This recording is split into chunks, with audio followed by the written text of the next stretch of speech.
హెచ్చరిక, దైవజనుని హెచ్చరిక. చింతించుచున్నప్పుడు, దిగులు పడుతున్నప్పుడు అండి సాతానుగాడు మనల్ని కృంగదీస్తాడు. వాడి పనే మనల్ని కృంగదీయటం. సాతాను ఎప్పుడు కూడా మనుషుల్ని ఎంకరేజ్ చేయడు. వాడు ఏం చేస్తాడు తెలుసా? డిస్కరేజ్ చేస్తాడు. సాతాను ఎంకరేజ్ చేశాడంటే దేనికి చేస్తాడంటే పాపం చేయడానికేమో ఎంకరేజ్ చేస్తాడు, ప్రభు కొరకు బ్రతకడానికేమో డిస్కరేజ్ చేస్తాడు. డిస్కరేజ్ ఎంకరేజ్ అంటే తెలుసా అర్థం? పాపం చేయడానికి మాత్రం ఇది చూడు భలే ఉండొచ్చు, కొంచెం దాకా ఒకసారి ఒక్కదా అని ఊరిస్తాడు. ఏంటంటే పాపం చేసిన తర్వాత అయ్యో నాయన పర్వాలేదే దేవుడు క్షమిస్తాడు అండో, నీ బతికింతే, నీ కర్మింతే, నీ బతికింతే, ఇంకెందుకు చావరాదా అని మళ్ళీ ఏం చేస్తాడు? కృంగదీస్తాడు. ఆశ పెట్టేది వాడే, పాడు చేసేది. సాతాను మాటలు వినకండి. లోకపు మనుషుల మాటలు వినకండి. లోకాన్ని, లోక కార్యాలు చూడకండి. లోకంలో ఉన్నలాగా ప్రవర్తించకండి. యేసు వైపు చూడండి. నా ఎద్దకు రా, నా ఎద్దకు వచ్చేవారు నేను ఎంత మాత్రమో తోసివేయను. నువ్వు ఎలాంటి స్థితిలో వచ్చినా, ఎంత పాపంతో వచ్చినా, ఎన్ని సమస్యలతో వచ్చినా, ఎన్ని చిక్కులతో వచ్చినా, ఎన్ని ఇబ్బందులతో వచ్చినా నేను మీకు విశ్రాంతి కలుగు చేస్తాను. మీ భారాలు మీరే మొయ్యకండి, మీ భారాన్ని ప్రభువు మీద వేయండి. అనుదినము ఆయన మన భారములను భరించుచున్నాడు అని పరిశుద్ధ గ్రంథంలో ఉంది. అనుదినము మనకు కొత్త భారాలు వస్తుంటాయి. ఇవాళ భారం తీరిపోయిందంటే సరిపోయిందేంటి, తెల్లారితే మళ్ళీ ఒక కొత్త సమస్య. చాలామంది అదే చెప్తున్నారు, అన్నా నాకు ఒకటే ఉద్యోగం లేదన్నా, ఉద్యోగం ప్రాణం చేస్తే ఉద్యోగం వచ్చిందన్నా. ఎలా ఉందయ్యా అంటే అయ్యో భలే కష్టంగా ఉందన్నా. ఉద్యోగం లేకపోతే కష్టంగా ఉంది, ఉద్యోగం వస్తే కష్టంగా ఉంది. ఏంటండి పీకదంటున్నాడన్నా మా బాసు, ఆదివారం కూడా మీటింగ్ రమ్మంటున్నాడన్నా, ఆదివారం కూడా ఆఫీస్ రమ్మంటున్నాడన్నా, లీవ్ దొరకటం లేదన్నా, నా పక్క వాళ్ళందరికీ అసూయన్నా, నేను కొత్తగా వచ్చానని పాత వాళ్ళందరూ నా మీద పగబట్టారన్నా, నా మీద లేనిపోయి బాసుకు చెప్పి నా ఉద్యోగం ఊడదీస్తాను. ఏదో సమస్య వస్తూనే ఉంది. ఎవడో ఒకడు పక్కనున్నాడు రేగుతూనే ఉంటాడు మన మీద. అందుకని ఎక్కడికి పారిపోతాం? అందుకని దానికి పరిష్కారం ఏంటి? దెబ్బకి దెబ్బ, పంటికి పన్నట్టు తిట్టేవాళ్ళని తిట్టి, కొట్టేవాళ్ళని కొడుతూ, ఏంటండి పాపానికి పాపం చేస్తే పనికి మాలిన వాళ్ళం అయిపోతాం. ప్రభు అంటున్నాడు, నా దగ్గరకు రండి ప్రయాసపడి భారం మోయిచున్న వారలారా, నా యొద్దకు రండి, నేను మీకు విశ్రాంతి కలుగు చేస్తాను. పాపం అండి ఎప్పుడు కూడా భారమైంది. పాపం చేసినోడు మనసులో భారంగా ఉంటుంది. మీరు ఎప్పుడైనా తప్పు చేసినప్పుడు, భయంకరమైన అబద్ధం ఆడేసి అమ్మను మోసగించినప్పుడు, లేక భార్యను మోసగించినప్పుడు, లేక భర్తను మోసగించినప్పుడు మీ మనసులో ఎలా ఉంటుంది చెప్పండి? మీకు హాయిగా ఉంటుందా? సంతోషంగా ఉంటుందా? ఒకలాగా చెప్పలేని గుండెల్లో భారంగా ఉండే అనుభవం ఉందా లేదా మీకు? ఈరోజు అవతల వాళ్ళని చంపేసి ఆ చంపేశాననే బాధ తట్టుకోలేక ఏం చేస్తున్నారు చెప్పండి? పోలీస్ స్టేషన్కి వెళ్ళిపోయి నేనే చంపేశాను అని ఒప్పేసుకుంటున్నారు. కారణం వాళ్ళ మనస్సాక్షి వాళ్ళని ఒత్తిడి చేస్తుంది. పాపం భారమైంది. పాపం భారం. కోపం మానుము, ఆగ్రహం విడిచిపెట్టుము. కోప్పడ్డవాడి మనసు చికాకు అయిపోద్దండి. బాగా కోప్పడిన తర్వాత హాయిగా నిద్రపోగలవా చెప్పండి? మీరు ఎప్పుడైనా చూడండి, ఎప్పుడైనా గమనించండి. బాగా తిట్టేసి గురకపెట్టి నిద్రపోయే వాళ్ళు ఎవరన్నా ఇక్కడ ఉన్నారండి? చేయకూడని పనులు చేసేసి వ్యభిచార పాపంలో పడిపోయి ఆ తర్వాత ఆ పాపాన్ని కడుక్కోవడానికి గంటకోసారి స్నానం చేస్తుందటండి. ఒక ఆమె అయితే ప్రతి గంటకి స్నానం చేస్తూ ఉంటుందంట.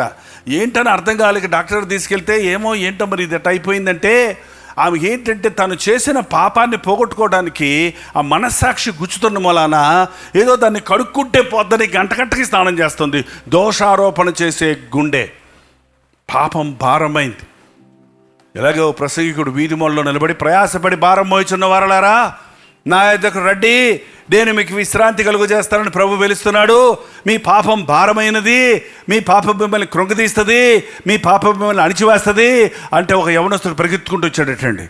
అబ్బా ఈయనెవరో నా ప్రసంగం ద్వారా గుచ్చబడి వచ్చాడని ఆయన అనుకుంటుంటే ఆయన అన్నాడు, ఏంటంటే ఇందాక నుంచి పాస్టర్ గారు భారం అంటారు, పాపం అంటారు, భారం అంటారు, పాపం అంటారు.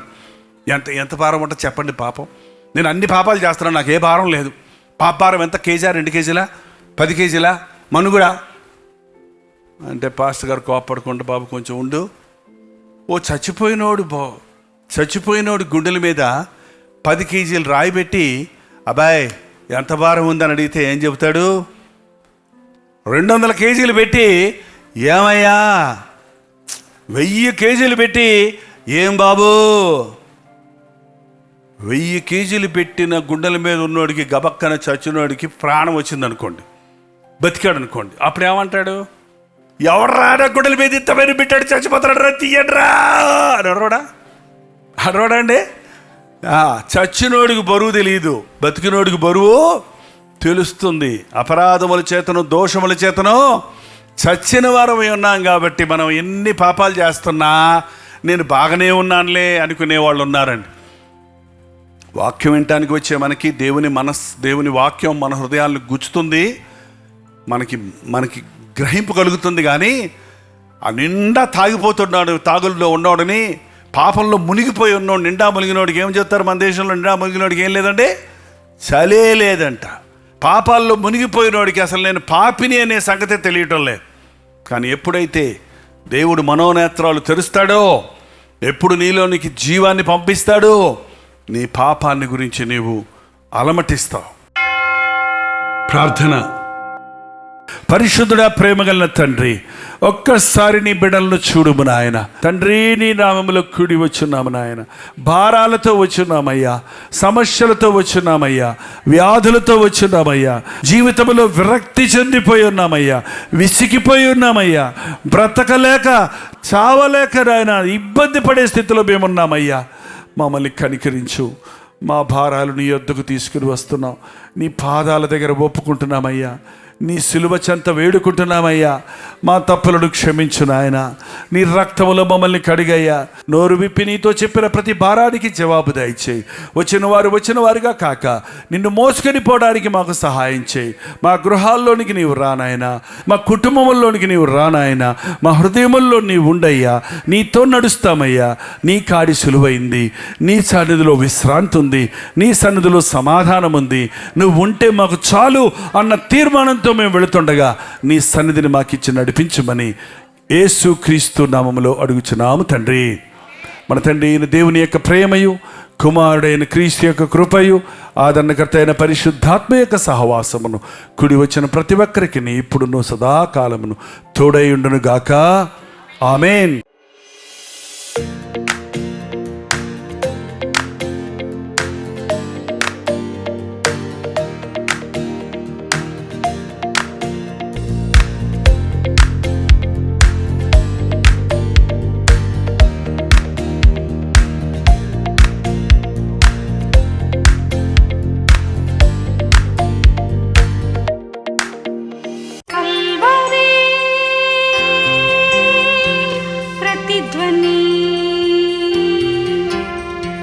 కల్వరి